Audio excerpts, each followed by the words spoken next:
Finally, dumating na tayo sa bahay ni Kuya. Taray, bibilang ang peg. What's up, mga lagalag? Dala nga nang hindi tayo makalakad. Ay wait, hindi na pala talaga tayo nakakalakad ng ayos. Binuhat na nga si Bating na Butanding gamit ang upuan.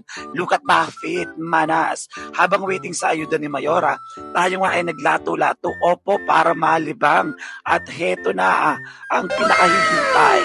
Opo, mag-iinom tayo. So paano? Tara, uwian na. Hindi ko na pala na-videoan ang mga kaganapan kagabi sa inuman dahil nabasag tayo ng malala.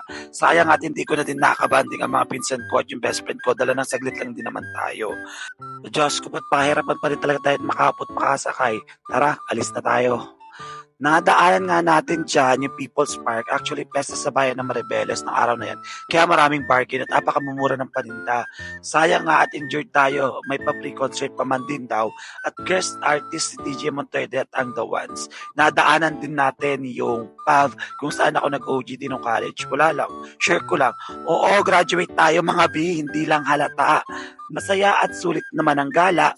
At buting na-capture nila yung sunset. Sobrang ma-appreciate mo talaga yung beauty ni Mother Earth at ang life. Iba talaga, the best. Gala now, pasyente later. So, paano? Okay na to. Gusto mo ang video na to? Please comment down below. Paki-like, follow, and share na din. Hanggang sa susunod na gala, paalam!